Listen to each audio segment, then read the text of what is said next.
Assalamualaikum warahmatullahi wabarakatuh. Selamat malam. Di sini perkenalkan saya Tiara Fernandes sebagai moderator dari kelompok 10. Di sini izinkan kami untuk mempresentasikan hasil kerja kelompok kami yaitu ENBP anemia pada remaja perempuan. Sebelumnya, izinkan saya untuk memperkenalkan anggota kelompok 10 yaitu yang terdiri dari selanjutnya. Yang pertama itu ada saudara Nadia, kemudian ada saudara Intan, kemudian saya Tiara, dan yang terakhir yaitu ada saudara Rizky Nur Hidayat. Selanjutnya.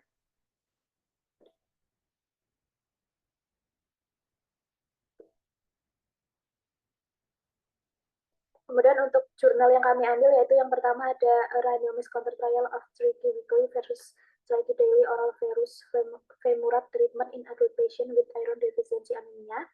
Kemudian yang jurnal kedua yaitu ada effect of iron supplementation and nutrition education on hemoglobin, ferritin and oxidative stress in iron deficiency female adults in Palestine randomized control trial. Kemudian yang terakhir yaitu ada Ferumoxotil for iron deficiency anemia in patient undergoing hemodialysis, the fact randomized control trial. Selanjutnya.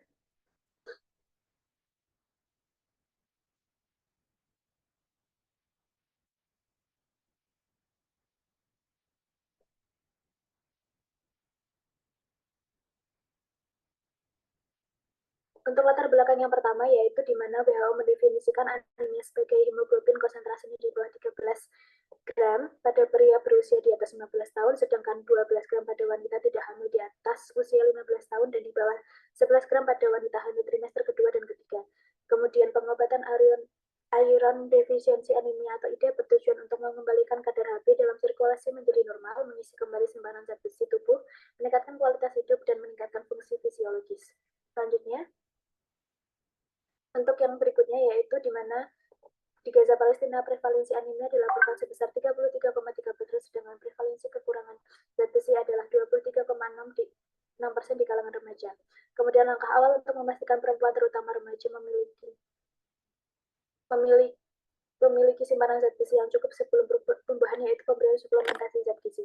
Kemudian program pendidikan gizi diperlukan untuk telah terbukti sangat efektif dan menghasilkan peningkatan substansial dalam kadar zat besi dan pengetahuan gizi.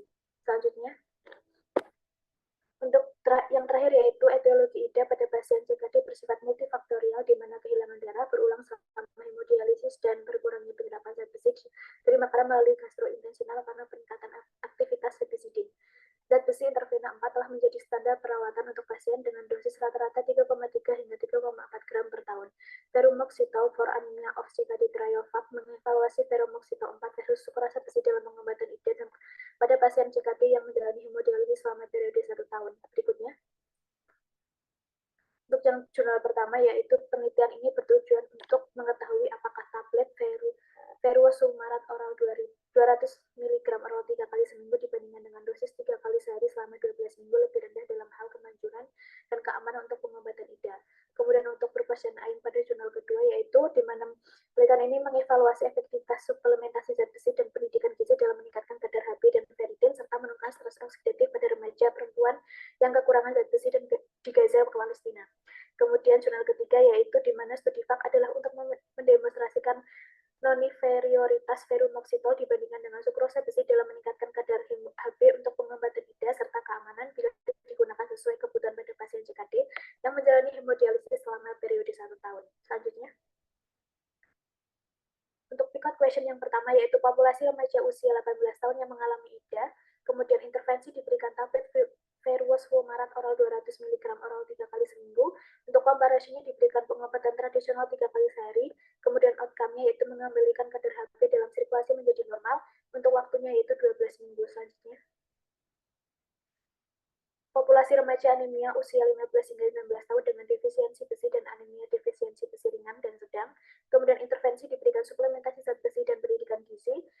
Komparasi tidak diberikan suplementasi zat besi dan pendidikan gizi. Untuk outcome-nya meningkatkan kadar HB dan ferritin serta menurunkan stres oksidatif juga mengubah perilaku remaja untuk waktunya yaitu selama 3 bulan. Untuk slide selanjutnya akan disampaikan oleh saudara Rizky Nur Hidayat. Selanjutnya pick-out question jurnal ketiga dengan P dewasa usia 18 tahun dengan CKD yang menjalani hemodialisis selama 3 bulan sebelum screening. Kemudian intervensinya diberikan ferumoxytol atau sukrosa besi pada pengobatan awal selama 5 minggu, dan compression tidak diberikan fermosital atau sukrosa besi, kemudian meningkatkan kadar hemoglobin dan TSAT serta diberikan 2 regimen zat besi sesuai kebutuhan selama 1 tahun, kemudian time-nya 5 minggu. Next, synthesis of evidence berarti D et al. Menyatakan di mana setelah pemberian zat besi oral lebih dari 60 mg baik 2 kali sehari atau 1 kali sehari, hepcidin serum akan meningkat dan mempengaruhi fraksi penyerapan zat besi. Meskipun NO juga menunjukkan pemberian zat besi 100 dan 200 mg setiap hari pada wanita dengan IDA dapat meningkatkan penyerapan zat besi fraksional. Semakin tinggi dosis zat besi oral, semakin tinggi pula efek sampingnya.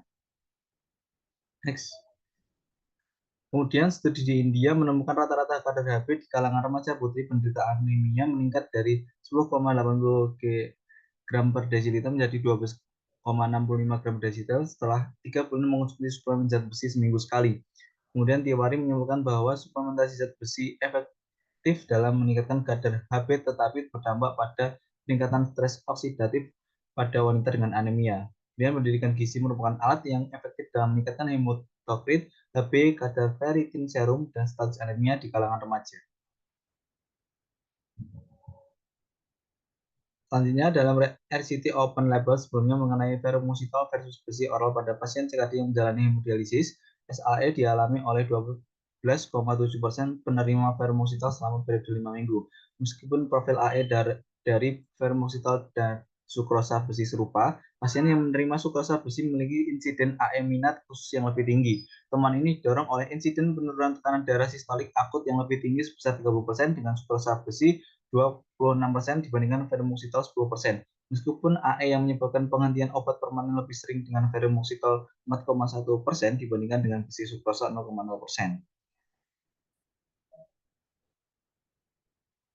Kemudian outcome and measure plans jurnal pertama, hasil utama rata-rata kadar Hb pada kelompok TIW tidak lebih rendah dibandingkan kelompok TID.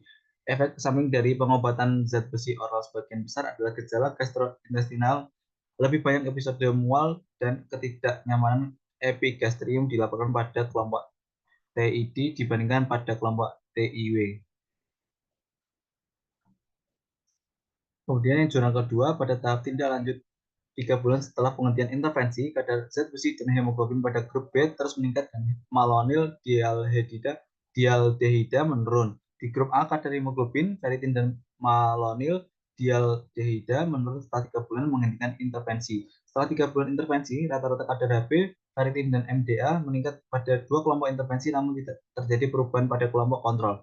Setelah 6 bulan baselin, kadar Hb dan ferritin masih meningkat pada kelompok pendidikan gizi, sedangkan kadar MDA menurun pada kelompok yang sama. Selanjutnya akan dilanjutkan oleh saudari Intan.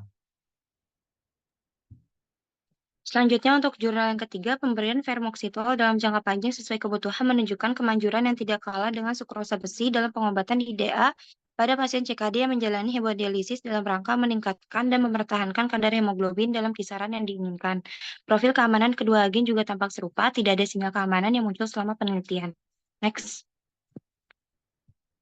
Untuk metode jurnal pertama, yaitu penelitian prospektif acak terkontrol berlabel terbuka dilakukan di Rumah Sakit Universitas Songkla-Nagarin antara 1 Februari 2020 hingga 31 Januari 2022.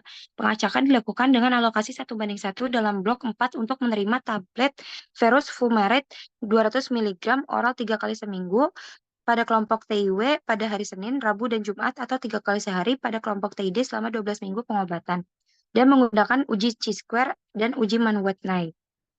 Next. Selanjutnya untuk jurnal yang kedua, sebanyak 131 remaja putri defisiensi zat besi direkrut dan dialokasikan secara acak ke dalam 3 kelompok berbeda. Kelompok A yaitu suplemen zat besi terdiri dari 45 peserta yang menerima 200 mg ferrous fumarate sekali seminggu selama 3 bulan. Untuk kelompok B yaitu suplemen zat besi dengan pendidikan gizi terdiri dari 44 peserta yang mendapat suplemen zat besi atau ferrous fumarate seminggu sekali dan 9 sesi pendidikan gizi selama 3 bulan. Untuk kelompok C yaitu kontrol terdiri dari 42 peserta yang tidak menerima intervensi apapun selama masa penelitian. Kadar hemoglobin, ferritin, dan malonyl dialdehida diukur pada awal setelah 3 bulan saat intervensi dihentikan. Untuk analisis varians pengukuran berulang, satu arah ANOVA. Next. Untuk jurnal yang ketiga, 2 suntikan 4 ferumoxitol 510 mg dengan total 17 mili selama 1 menit dengan kecepatan tidak melebihi 1 mili per S atau sebagai infus 4 encer selama 15 menit pada hari 1. Dosis kedua diberikan 5 kurang lebih 3 hari setelah dosis pertama dengan total dosis kumulatif 1,02 gram. Sukrosa besi diberikan sebagai suntikan 4 atau infus 100 mg pada hari pertama dan selama 9 sesi hemodialisis berturut-turut berikutnya dengan dosis kumulatif total 1 gram.